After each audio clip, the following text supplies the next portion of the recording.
Hello friends, இந்த தமிழில் வாக்கியங்களை கொடுக்குறேன். அது எப்படி இங்கிலீஷில் பேசலாம் அப்படின்னு நீங்கள் ட்ரை பண்ணுங்கள். அவனை சாப்பிட வை அப்படின்னு இங்கிலீஷில் பேசணும். எப்படிங்க பேசலாம்? அவனை சாப்பிட வை. அவனை சாப்பிட வை அப்படின்னு இங்கிலீஷில் பேசுகிறதா இருந்ததுன்னா மேக் ஹிம் ஈட் அப்படின்னு பேசலாம். இந்த மேக் ஹிம் அப்படிங்கிறத மேக் ஹிம் அப்படின்னு சேர்த்து வச்சுருங்க. மேக் ஹிம் ஈட் அப்படின்னா அவனை சாப்பிட வை அப்படின்னு அர்த்தம். பெரியவங்களுக்கு மரியாதை கொடு, பெரியவங்களுக்கு மரியாதை கொடு அப்படின்னு இங்கிலீஷில் பேசுகிறதா இருந்ததுன்னா ரெஸ்பெக்ட் யுவர் எல்டர்ஸ் அப்படின்னு பேசலாம். ரெஸ்பெக்ட் யுவர் எல்டர்ஸ் அப்படின்னா பெரியவங்களுக்கு மரியாதை கொடு அப்படின்னு அர்த்தம். இதில் வெக்கப்படுறதுக்கு ஒன்றும் இல்லை, அப்படின்னு பேசணும். There is nothing to be ashamed of அப்படின்னு பேசலாம். There is nothing to be ashamed of அப்படின்னா இதில் வெக்கப்படுறதுக்கு ஒன்றும் இல்லை அப்படின்னு அர்த்தம். சாரி, உங்களை எனக்கு அடையாளம் தெரியல.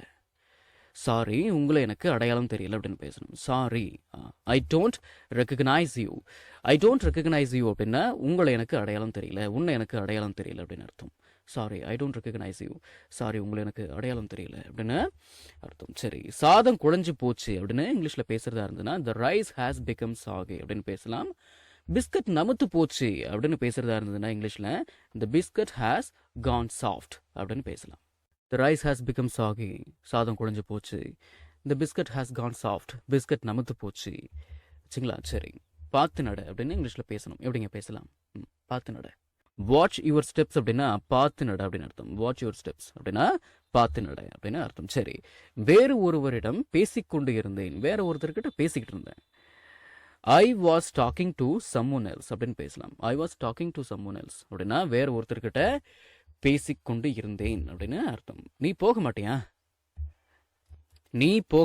அப்படின்னு கேட்கணும். won't you go அப்படின்னு கேட்கலாம். won't you go அப்படின்னா நீ போக மாட்டியா அப்படின்னு அர்த்தம். சரி, நான் ஏற்கனவே அதை முடிச்சிட்டேன் அப்படின்னு பேசணும். எப்படிங்க பேசலாம்? I have already finished it அப்படின்னு பேசலாம்.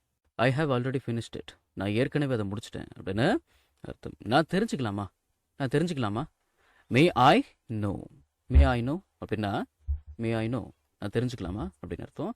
நான் இதை எடுத்துக்கலாமா அப்படின்னு கேட்கணும். எப்படிங்க கேட்கலாம்? நான் இதை எடுத்துக்கலாமா? மே ஐ டேக் இட் அப்படின்னு கேட்கலாம். மே ஐ டேக் இட் அப்படின்னா நான் இதை எடுத்துக்கலாமா? சரி, ஐ டோன்ட் நோ எனிபடி அப்படின்னா எனக்கு அர்த்தம். ஐ டோன்ட் நோ எனிபடி, எனக்கு யாரையும் தெரியாது அப்படின்னு அர்த்தங்களா? சரி, ஐ டோன்ட் நோ எனிபடி, எனக்கு யாரையும் தெரியாது.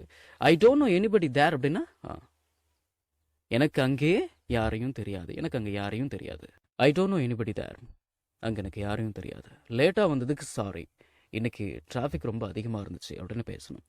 லேட்டாக வந்ததுக்கு சாரி, இன்னைக்கு டிராஃபிக் ரொம்ப அதிகமாக இருந்துச்சு. சாரி ஐ எம் லேட் அப்படின்னா லேட்டாக வந்ததுக்கு சாரி அப்படின்னு அர்த்தம். There was so much of traffic today அப்படின்னா there was so much of traffic today, இன்னைக்கு டிராஃபிக் ரொம்ப அதிகமாக இருந்துச்சு. Sorry I am late, there was so much of traffic today. லேட்டாக வந்ததுக்கு சாரி, இன்னைக்கு டிராஃபிக் ரொம்ப அதிகமாக இருந்துச்சு. நான் எதுக்கு போகணும்? நான் ஏன் போகணும்? why should I go அப்படின்னு பேசலாம்.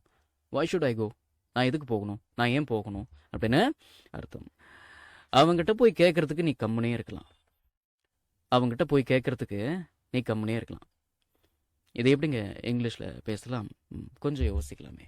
rather than asking him, அவன்கிட்ட போய் கேட்கறத விட it is better to remain silent அப்படின்னா அமைதியாக இருப்பது நல்லது அப்படின்னு அர்த்தம். It is better to remain silent அப்படின்னா அமைதியாக இருப்பது நல்லது அப்படின்னு அர்த்தம். நம்ம தமிழ் அப்படிலாம் பேச போகிறது இல்லை, சரிங்களா? rather than asking him, it is better to remain silent. அவங்ககிட்ட கேட்கறதுக்கு நீ கம்முனே இருக்கலாம், அப்படின்னு அர்த்தம். தமிழுக்கு ஏற்ற மாதிரி அர்த்தம் சொல்லணும் அப்படின்னா, சரிங்களா? நாளைக்கு எங்களுக்கு லீவு அப்படின்னு பேசணும். Tomorrow is holiday for us அப்படின்னு பேசலாம். நாளைக்கு எங்களுக்கு லீவு அப்படின்னு அர்த்தம். எனக்கு ஒரு பாட்டில் தண்ணி வேணும். I want a bottle of water அப்படின்னு பேசலாம். I want a bottle of water, எனக்கு ஒரு பாட்டில் தண்ணி வேணும். சரி, எனக்கு ஒரு கிளாஸ் தண்ணி வேணும் அப்படின்னு பேசுறதா இருந்ததுன்னா எப்படிங்க பேசலாம்? I want a glass of water அப்படின்னு பேசலாம். I want a glass of water, எனக்கு ஒரு கிளாஸ் தண்ணி வேணும்.